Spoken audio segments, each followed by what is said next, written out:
एक बार गुरु और शिष्य जंगल के रास्ते अपने घर को जा रहे थे। अंधेरा होने वाला था तो शिष्य ने गुरु जी से कहा कि गुरु जी, अंधेरा होने वाला और जंगल के रास्ते चलना ठीक नहीं है। हम लोगों को आसपास के किसी गांव में ही किसी के घर रुक जाना चाहिए और सुबह उठ करके हम लोग अपने गांव को चलेंगे, क्योंकि जंगल में खतरनाक जानवर होंगे सुनसान रास्ते में जो हमारे ऊपर हमला कर सकते हैं।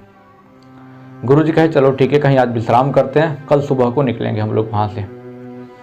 जंगल से निकलते ही एक गांव पड़ता, वहाँ पे एक घर दिखा एक गरीब का। तो गुरु जी कहते हैं चलो आज यहीं पर रुकेंगे, कल सुबह निकलेंगे यहाँ से।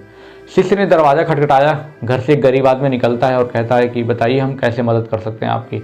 तो शिष्य ने कहा कि हम और गुरु जी जंगल के रास्ते अपने घर जा रहे थे, लेकिन सोच रहे हैं कि आज आपके यहाँ विश्राम करें, आपके यहाँ रुकें और कल हम लोग यहाँ से सुबह निकलेंगे। तो गरीब आदमी ने कहा ठीक है, आप यहाँ रुक जाइए आज और कल आप लोग निकल जाइएगा।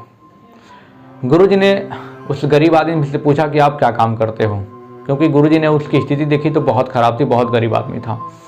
तो उसने कहा देखिए गुरु जी, मेरे पास ज़मीन बहुत ज़्यादा है, ज़मीन जायदाद मेरे पास बहुत ज़्यादा है, लेकिन मैं उस पर फसल नहीं उगा पाता हूँ, क्योंकि गांव के लोग कहते हैं कि बहुत बंजर ज़मीन है, इस पर फसल नहीं उगाया जा सकता है।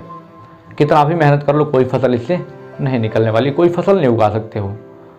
मेरे पास एक भैंस है, उसी से परिवार का पालन पोषण करता हूँ, उसी से जो दूध निकलता है, जो दूध होता है उसको बेच करके घर परिवार का खर्चा चलाता हूँ। गुरु जी ने कहा ठीक है। जैसे गरीब आदमी सोया होता है तो गुरु और शिष्य वहाँ से निकल जाते हैं उसकी भैंस को लेकर के। गुरु जी उसकी भैंस को लेकर के निकल जाते हैं अपने शिष्य के साथ। तो शिष्य कहता है गुरु जी आप बहुत गलत काम कर रहे हैं, एक तो गरीब आदमी है, पूरे परिवार का पालन पोषण इसी भैंस के दूध से करता है, अब तो खाए बिना मर जाएगा, आप ऐसा क्यों कर रहे हैं। गुरु जी मुस्कुराए और कहें ठीक है चलो तुम पहले। गुरु जी रात में अपने जो गरीब आदमी था उसका भैंस लेकर चल देते हैं। सुबह गरीब आदमी उठता है और देखता है कि मेरी भैंस गायब है। कुछ दिन बाद, लगभग 10-15 साल बाद, जो शिष्य था गुरु जी का वो भी एक बड़ा गुरु बन गया होता है और उसको एक याद आता है, एक बात याद आता है कि आज से 10 साल 15 साल पहले गुरु जी एक गरीब आदमी का भैंस चुरा कर लाए थे रात के समय।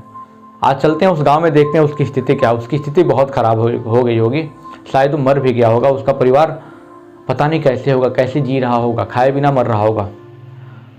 शिष्य को रहा नहीं गया, शिष्य उस गांव में जाता है, देखता है कुछ झोपड़ी की जगह पे एक बड़ा महल बना हुआ है। उस गांव का सबसे अमीर आदमी वो होता है, वो गरीब आदमी। तब शिष्य बोलता है कि जो अभी गुरु बन गया होता है, शिष्य बोलता है कि आपको याद है एक बार हम अपने गुरु के साथ आए थे, आपके यहाँ रुके थे। तो गरीब आदमी ने कहा हाँ मुझे बहुत अच्छे से याद है, आप लोगों के जाने के बाद मेरी भैंस भी चोरी हो गई थी। उसके बाद मेरे पास कोई चारा नहीं था, कोई ऑप्शन नहीं था कि मैं क्या करूँ परिवार को चलाने के लिए। तो मैंने उसी बंजर ज़मीन पर बहुत मेहनत की और आज इस पर इतना फसल उगाया, उसको बेच करके, ठीक है, उससे इतना बड़ा बिजनेस हमने खड़ा कर लिया कि आज मैं गांव का सबसे अमीर आदमी बन गया हूँ। तब उस शिष्य को पता चला कि गुरु जी ने ऐसा क्यों किया था, क्योंकि गुरु तो गुरु होता है, गुरु जी ने ऐसा क्यों किया था। देखो हमारे अंदर भी बहुत सारे टैलेंट होते हैं, बहुत सारी अच्छाइयाँ होती हैं, बहुत सारे पावर्स होते हैं जो हम इसको पहचान नहीं पाते हैं। हो सकता है कि हमारे पास भी कोई ऐसी भैंस हो जो हमें आगे सोचने न दे, आगे हमें कुछ काम न कर दे। जैसे गरीब आदमी के पास भैंस थी ना, जिससे वो पूरे परिवार को चला रहा था। लेकिन जैसे ही भैंस वहाँ से गायब होती है, गुरुजी ने चुराया, तो वहाँ से उसको पता चला कि हमें अब कुछ ना कुछ करना तो पड़ेगा ही। इसलिए उसने क्या कहता है, मेहनत करना शुरू कर दिया। इस कहानी से यही सीख मिलती है कि हमारे पास बहुत सारी चीज़ें होती हैं, बहुत सारे स्किल्स होते हैं, बहुत सारे पावर्स होते हैं, बहुत सारी चीज़ें, बहुत सारी अपॉर्चुनिटी होती है जिसके ऊपर हम काम नहीं करते हैं, उसको पहचान नहीं पाते हैं। तो कहीं ना कहीं हमको भी क्या करना चाहिए, समय को पहचानना चाहिए और हमारे पास जो भी रिसोर्स है उस पर काम करना चाहिए, उस पर बहाना नहीं बनाना चाहिए। अगर आपको ये कहानी अच्छी लगती हो तो कमेंट बॉक्स में कमेंट करके जरूर बताइएगा और ऐसे कहानियों के लिए चैनल को सब्सक्राइब जरूर करिएगा। Thank you so much. जय हिंद।